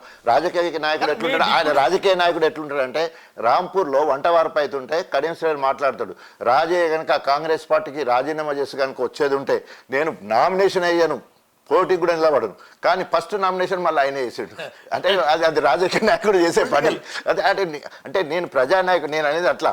సో కాబట్టి మా ఇద్దరి మధ్యలో కంపేర్ చేసినప్పుడు ప్రతి దాంట్లో ఇప్పుడు నేను చెప్పిన కూడా అప్పరే నేను వరుసగా 4 సార్లు చేయడంలో నేనే ఉన్నాను, అత్యధిక ఓట్లతో గెలవడం నేను, ఉప ముఖ్యమంత్రి గారు నేనే ఉన్నాను, త్యాగంలో నేనే ఉన్నాను, అనేక రకాలుగా వారి మీద అప్పరే. ఉప ముఖ్యమంత్రి పదవి మీ పదవి పీకేసి అదే పదవి కడియం శ్రేణికి ఇచ్చినప్పుడు మీకు ఏమనిపిస్తారు? ఎందుకంటే మీ చిరకాల ప్రతిది కాబట్టి. అదే చెప్తున్నా కదా, అదే ఒక ఉప ముఖ్యమంత్రి తీసి మళ్ళీ ఆయనకి ఇవ్వడం, మొన్న ఎమ్మెల్యే తీసి ఆయన ఎమ్మెల్సీ ఉన్నాక కూడా ఆయనకే ఇవ్వడం, ఆయన ఎట్లా అధినాయకులను ఏ రకంగా మభ్యపెట్టి మసిబూసి మారడిగాయ చేసి ఎదుటి వ్యక్తి మీద అంటే నా మీద విపరీతమైన అభండాలు అనేక రకాలుగా చెప్పేసి ఆయన అలా సక్సెస్ అవుతాడు. ఎందుకంటే ఆయన రాజకీయ నాయకుడు కాబట్టి. మీ ఉప ముఖ్యమంత్రి పోవడంలో ఎమ్మెల్యే టికెట్ రాకపోవడంలో కృష్ణమాదిగా అన్నాడు, కడియం శ్రీగారికి ఇంత కక్కుర్తెందుకు, గుంట నక్క, మా రాజయ్య ఎంబడిపడి అప్పుడు ఉప ముఖ్యమంత్రి తీసుకుంటాడు, ఇప్పుడు ఎమ్మెల్యే తీసుకుంటాడా, ఆయన ఎందుకు ఇస్తానంటే కూడా వద్దానాలి. ఆయన సామాజిక స్పృహ కనుక ఉండేది ఉంటే ఇప్పుడు ఎమ్మెల్సీలు 2 బాయ్, ఆయన ఎమ్మెల్సీ ఉన్నా నీవు ఒకవేళ కేసీఆర్ కనుక ఇవ్వాలనుకుంటే ఎమ్మెల్సీతో నీకు మంత్రి పదవి రావాలి కదా, ఓన్లీ ఎమ్మెల్యేనే ఎందుకు? సో అంటే అక్కరాని అని చెప్పి పీకేసీ గారు ఓన్లీ కక్ష సాధింపు తప్ప వేరే ఏం లేదు. అందులో కొట్టొచ్చినట్టు కక్ష సాధింపు. ఆయనకు ఎమ్మెల్సీ ఉంటే ప్రోటోకాల్ ఉండనే ఉండే, గణపూర్ నియోజకవర్గం ఇన్ఛార్జి తీసుకుని ఆయన వచ్చినప్పుడు వస్తూనే ఉండే, పోయినప్పుడు పోతూనే ఉండే, మరి ఆయనకి ఏం అవసరం ఉన్నది ఎమ్మెల్యే? ఏం జరుగుతుందని చివరగా గణపూర్ బీఆర్ఎస్ క్యాడర్కి ఏం చెప్తారు? ఎందుకంటే మీరు మీ మీద బలమైన ప్రధాన ఆరోపణ, మీరు పార్టీని మోసం చేసి వెళ్తున్నారు, పార్టీని చీట్ చేసి రాజయ్య కాంగ్రెస్లోకి వెళ్తున్నారు అనే వరకు మీరు ఏం చెప్తారు చివరిగా? సో బీఆర్ఎస్ పార్టీ కానీ కాంగ్రెస్ పార్టీ కానీ నేను ఎప్పుడు వాళ్ళను ఆ పార్టీ వ్యక్తులు లెక్క చూడలే. నా నియోజకవర్గమే నా దేవాలయం, ప్రజలే నా దేవుళ్ళు. ఆ పార్టీలో ఉన్నా ఈ పార్టీలో ఉన్నా కూడా అందరూ నా వాళ్ళే. గత ఇప్పుడు 2004 నుంచి 2014 కాంగ్రెస్ అధికారం అప్పుడు ఉన్నప్పుడు అన్ని రకాలుగా పనులు చేసింది నేనే. 2014 నుండి 2023 వరకు అన్ని పనులు చేసింది నేనే. ఏనాడు ఒక వ్యక్తి మీద ఒక నాయకుడి మీద కక్ష సాధింపు లేదు, ఒకరిని అక్రమంగా కేసులు పెట్టియలేదు, ఎక్కడ భూదందాలు చేయలేదు, ఎవరికి భూదందాలు చేయలేదు. ఎవరికి సాధ్యం కాదు. మీరు బీఆర్ఎస్ లో ఉండుకుంటూ కాంగ్రెస్ క్యాడర్ను కాపాడుకున్నారు. 100% నేను ఒప్పుకుంటాను. అంటే ఇప్పుడు మీరు బీఆర్ఎస్ మెయింటైన్ చేస్తారు, కాంగ్రెస్ మెయింటైన్ చేశారు. ఎస్, అంటే నేను వాళ్ళ పార్టీ వ్యక్తులు కూడా చూడలేదు, నా కుటుంబ సభ్యులు లెక్క చూశాను. గణపురం నియోజకవర్గమే నా దేవాలయం, ప్రజలే నా దేవుళ్ళు అనే ఉద్దేశం ఏంటంటే వాళ్ళిద్దరిని కూడా కలుపుకొని నా వాళ్ళుగా చూసినా. రేపు నేను ఏ పార్టీలో జాయిన్ అయినా ఇటు బీఆర్ఎస్ ఇటు కాంగ్రెస్ నన్ను 2 చేతుల మొక్కుతారు, నన్ను ఎత్తుకుంటారు, నన్ను ఊరేగిస్తారు. రైట్. దళిత బంధులో మీరు బాగా డబ్బులు తీసుకున్నారు అనేది సీరియస్ ఆరోపణ డే 1 నుంచి వస్తున్నది. మీరు అనేక ప్లాట్ఫామ్లో ఆన్సర్ ఇచ్చారు. దళిత బంధు డబ్బులకు భయపడే మీరు కాంగ్రెస్ పార్టీలోకి వెళ్తున్నారు. ఇప్పుడు దళిత బంధులోనే లోపభూయిష్టంగా ఉన్నది. హుజురాబాద్లో ఉద్యోగస్తులకు కూడా ఇవ్వాలని చెప్పేసి 20,000 కుటుంబాలకు ఇవ్వడంతో అందరికి ఆశ పుట్టింది. సో ఇక్కడ రాజు దగ్గర ఐసు ముక్క తీసుకొని పోతే ఆఖరి వారికి ఏం మిగలదు అన్నట్టు నాకు 100నే ఇప్పటివరకు ఇచ్చినాయి, 100కి ఇచ్చేసినా అయిపోయింది. మళ్ళీ 100 మందికి ఇచ్చేసినా అయిపోయినాయి. ట్రాన్స్పరెంట్ అంటే ట్రాన్స్పరెంట్. ఆ 100 లిస్ట్ ఇస్తే తీసుకుపోయి వాళ్ళని అడగండి, ఎక్కడ చెప్తారు. మళ్ళీ తర్వాత జరిగిన 1100 మంది లిస్టు తయారు చేయాలన్నప్పుడు అబ్బా మొదటి వచ్చిన 10 లక్షలు వచ్చి ఎంత మంచిగా వచ్చినా ఎంత మంచి వచ్చినా అనేక రకాలుగా ఆశపడ్డారు. 1100 మందికి నాకు ఇంటి పేరు తెలవాలా, ఆధార్ కార్డు రావాలా, ఆ కులం తెలవాలా, సబ్ క్యాస్ట్ తెలవాలి, ఇవన్నీ తెలవాలంటే ఎవరి మీద ఆధారపడాలి? నేను మండలానికి అప్పచెప్తా, మండలమైన గ్రామానికి అప్పచెప్తాడు, గ్రామంలో సర్పంచ్ ఉంటాడు, గ్రామాధ్యక్షుడు, వాళ్ళందరూ ఇచ్చే 3-4 పేర్లకు వాడు 2-3 రోజులు తాగాలి, తినాలి, అదంతా జరిగింది. సో కాబట్టి కేసీఆర్ గారు అన్నమాట లేకపోతే బయట వాళ్ళు అన్నమాట, ఎవ్వరు కింది స్థాయిలో ఎవ్వరు అవినీతికి పాల్పడ్డా నాయకుడు బాధ్యత వహించాలి. సో ఎవరు ఎట్లా, సో ఆ రకంగా కేసీఆర్ అన్నాడు. నేను కూడా మీ గుండె మీద చెప్పగలుగుతారా దళిత బంధు పథకంలో నేను పైసా ముట్టలేదని? 100% అనేక రకాలుగా ఖర్చు పెట్టిన మాట వాస్తవం, ఆరోపణలు వచ్చిన మాట వాస్తవం, రకరకాల రకరకాలుగా ప్రోగ్రాములు చేసిన మాట వాస్తవం. అక్కడ ఇక్కడ పెట్టిన లెక్కలు చూపించమంటే ఎవరు లెక్కలు చూస్తారు, ఎక్కడ చూస్తారు. కాబట్టి ఎవరు క్షేత్రస్థాయిలో ఎవరు తీసుకున్నా ఎవరి వారికి అన్ని కూడా పోతున్నాయి. సో ఎక్కడ కూడా అవినీతి జరగడానికి ఆస్కారం లేదు. రైట్. కాంగ్రెస్ పార్టీ ముఖ్య నేతలకి లేకుంటే కాంగ్రెస్ పార్టీ క్యాడర్కి ఏం చెప్పదలుచుకున్నారు? అంటే నేను మీ పార్టీకి ఈ కారణంతో వస్తున్నా, అన్ని కండిషన్గా వస్తున్నా, లేకుంటే రేపు ఎంపీ పదవి కోసం వస్తున్నా, అట్లానే ఏమైనా చెప్తారా? కాంగ్రెస్ పార్టీకి రుణం తీర్చుకోవడానికి కాంగ్రెస్ తెలంగాణ తెచ్చుకున్న దానికి మొన్నటిదాకా పనిచేసిన ఇచ్చిన సోనియా గాంధీ కోసము రాహుల్ గాంధీని ప్రధానమంత్రి చేయాలనే పెద్ద లక్ష్యం కోసం కాంగ్రెస్ పార్టీలోకి వస్తున్నా. సోనియా గాంధీ ఇచ్చినందుకు రుణం తీర్చుకోవడానికి కాంగ్రెస్ పార్టీకి వస్తున్నా. కాంగ్రెస్ శ్రేణులు కంటికి రెప్పలా కాపాడుకోవడానికి కాంగ్రెస్కి వస్తున్నాం. Thank you very much Rajaiah గారు. ఇది ఇవాళ డాక్టర్ రాజయ్య గారి ప్రత్యేక ఇంటర్వ్యూ. మరో రోజుతో మళ్ళీ కలుద్దాం. అంతవరకు చూస్తూనే ఉండండి